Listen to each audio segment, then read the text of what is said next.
कुंभमेळ्याची सुरुवात भारतीय संस्कृतीची पुनर्स्थापना करणारे आदि शंकराचार्य यांनी केली. भारतीय संस्कृतीचा प्रचार ऋषीमुनींनी केला. भारतीय संस्कृती ही ऋषीमुनींमुळे टिकून आहे. आधी ऋषीमुनी भारतात भ्रमण करून संस्कृतीचा प्रचार प्रसार करत होते. असे वर्षानुवर्ष भ्रमण करून एका कालावधीत ते भेटत आणि त्यावेळी ते भारतीय संस्कृतीवर चर्चा करत. त्यांच्या या सोहळ्याला कुंभ असे म्हटले जाते. मित्रांनो, आपल्याकडे 3 प्रकारचे कुंभमेळे होतात. त्यातील एक म्हणजे अर्धकुंभ. हा कुंभ 6 वर्षातनं एकदा होतो. हा हरिद्वार आणि प्रयागराजलाच होतो. दुसरं म्हणजे पूर्ण कुंभ. हा 12 वर्षातनं एकदा होतो आणि हा कुंभ 4 ठिकाणी होतो. हरिद्वार, प्रयागराज, नाशिक आणि उज्जैन. मग येतो शेवटी महाकुंभ. हा कुंभ 144 वर्षातनं एकदा होतो आणि हा फक्त प्रयागराजलाच होतो. आपण खूप लकी आहोत की आपल्या आयुष्यात ही संधी आलेली आहे. मग आपण ही संधी सोडू नये. चला मग हर हर महादेव करत आपण महाकुंभ मेळ्याचा प्रवास सुरू करूया. जय शिवराय, राधे राधे. कसे आहात सर्वजण? मजेत? फिरताना फिरलंच पाहिजे. मॉर्निंग शिफ्ट संपून आम्ही चाललेलो आहे आणि तुम्ही बघितलं असं का प्रयागराज नावावरच माझं मला मी पुढे जाणार आहोत कुंभमेळ्याला. आमची ट्रेन बघू 7:30ची आहे. 1.5-2 तास आधी जायला लागेल. गर्दी तर प्रचंड असणार, तर काही वांधा नाही. माझे मित्र माझी वाट बघत बसलेलं आहे. आपलं जाण्याचं नियोजन डायरेक्ट ऑफिसमधनं होतं, म्हणून आपण सर्व आपलं सामान भावाला सांगितलं आहे. आमची सर्वांची पहिली भेट मानसरोवर स्टेशन होतं. ही आपली महाकुंभ मेळ्याची सोबत आहे. माझ्यासोबत आकाश आणि माझ्या मागे माझा भाव मंगेश आणि अर्जुन अण्णा आहे. प्रयागराजला जायला आमची ट्रेन बांद्रावरून होती. मानसरोवर स्टेशनपासून डायरेक्ट गोरेगाव ट्रेन तुम्हाला बांद्रा स्टेशनला सोडेल. तो रूटमध्ये तुम्हाला CST ट्रेन पकडून वडाळ्यापासून गोरेगाव ट्रेन पकडावी लागेल.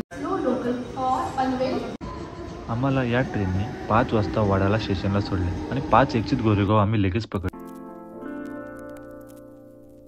आमचं नशीबच एवढं कुठं चांगलं असणार, आम्हाला डायरेक्ट गोरेगाव ट्रेन मिळणार.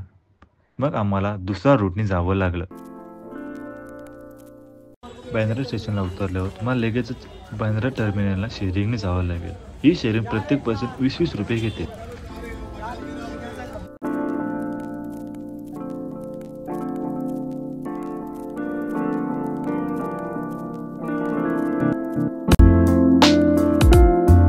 आल्यामुळे आम्हाला सीट भेटल्या आणि सीट भेटल्याचं खुशी तुम्ही पाहू शकता. तो का आम्हाला स्टार्टिंगपासूनच गर्दी भेटते, पण नाही, आम्ही लवकर आलो त्यामुळे आम्हाला सीट पण भेटली आणि गर्दी कमी भेटली.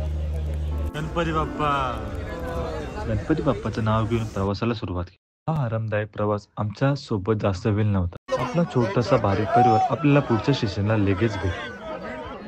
हा माझा मोठा भाव आणि हा आपला मोठा परिवार. ते बोलतात ना, आनंद शोधणारा व्यक्ती कोणत्याही प्रवासात आनंदीच राहतो. मग काय, ही गर्दी नसून हा आपला परिवार. आम्ही सर्वांशी गप्पा मस्ती करत चाललो. परिवारासोबत स्ट्रगलिंग प्रवास सुद्धा आनंददायी वाटतो.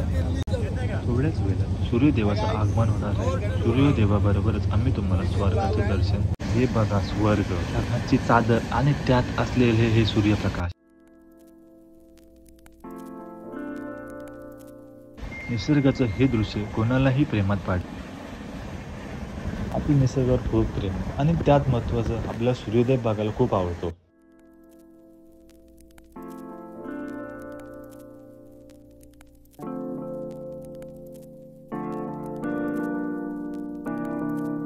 सूर्योदयाचा आनंद घेतला आणि थोडा वेळ आम्ही आराम केला. फायनली आमचा 25 तासाचा ट्रेन प्रवास संपलेला आहे आणि आता आम्ही उतरण्याच्या तयारीत आणि तुम्ही पाहू शकता ही प्रचंड अशी गर्दी. आपल्या सोबतीनं ट्रेनच्या प्रवासाबद्दल विचारूया. कसं वाटलं तुम्हाला? मला लय आनंद वाटला. आम्ही जनरलमध्ये आलो, मस्ती केली. किती तासाचा प्रवास केला तुम्ही? 24 तास केले आम्ही कसं तरी. प्रचंड असे भक्तजनांनी प्रयागराज छावणी स्टेशन भरलेलं आहे. नजर जाईल तिथे तुम्हाला भक्तजन दिसेल. जय श्रीराम, हर हर महादेव घोषणा देत आम्ही प्रवासाला सुरुवात केली. जय श्रीराम.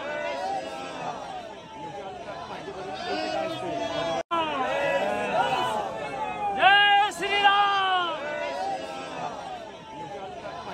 आपला ग्रुप गर्दी चालत असेल तेव्हा सर्वजण एका मागे मागे चाललेत. म्हणजे आम्हीच बघा, प्रत्येकाचा हात प्रत्येकाच्या बॅगेवर आहे, जेणेकरून कोणाची चुकामुक होऊ नये व सर्वजण सोबत राहिली पाहिजे. जसं आता आम्ही पोहोचलो तर आमचं डिस्कस चालू आहे. जर आम्ही कोणी हरवलं आम्ही ठरवलं आहे या जागी भेटायचं.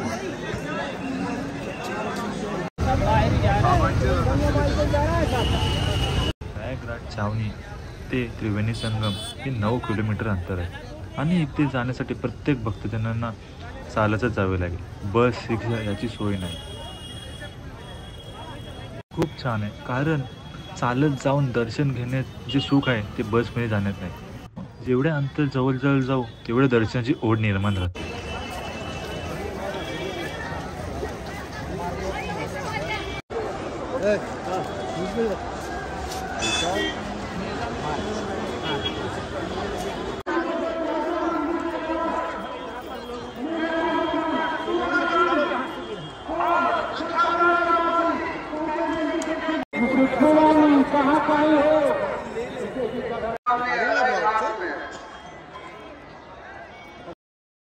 माहिती का हे पाणी भरतंय.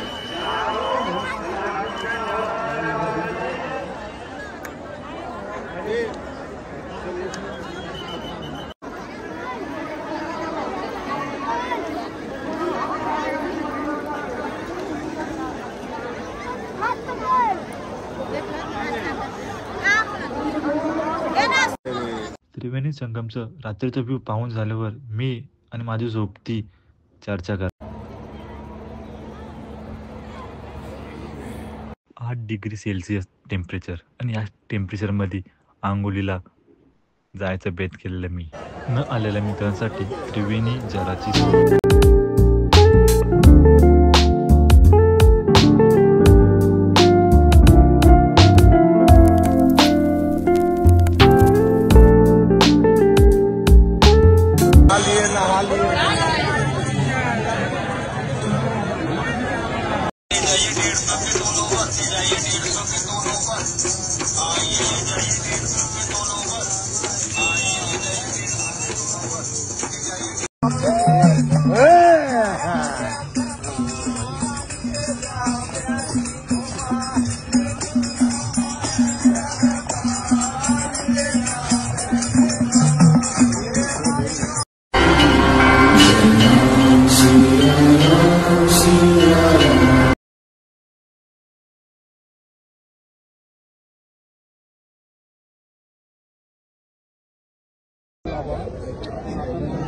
बोलो हर हर महादेव, हर हर महादेव. बोलो काटे वाले बाबा की जय.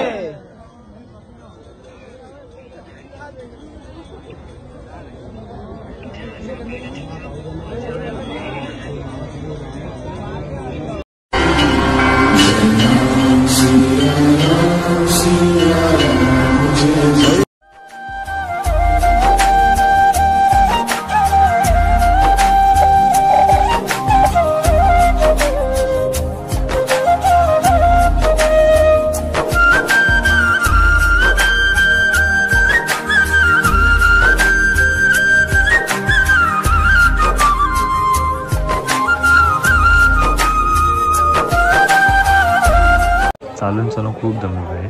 9 किलोमीटरचा प्रवास. आमचे मित्र थोडे मागे राहिले म्हणून आम्ही त्याची वाट बघत आहोत आणि विदाऊट तिकीट आतमध्ये एंट्री करून देत नाही स्टेशनवर. आणि तिकीट आमच्या मित्रांकडे, सो आम्ही त्यांची वाट बघत आहोत. फायनली खूप प्रयत्न करून आतमध्ये एंट्री भेटलेला आहे. आतमध्ये एंट्री केलं समजते की आमची ट्रेन खूप लेट, 3 तास. आमचं आता जुगाड चालू आहे. काय जुगाड चालू आहे ते आम्ही तुम्हाला सांगू शकत नाही. आपण डायरेक्ट भेटूया ट्रेनमध्ये. फायनली खूप प्रयत्न करून खूप धावपळ करून शेवटी आम्हाला ट्रेन भेटलेलं आहे. आजोबांचं आणि ह्या आजींचं खूप धन्यवाद, ज्याने आम्हाला इथे झोपण्यासाठी जागा दिलेली आहे.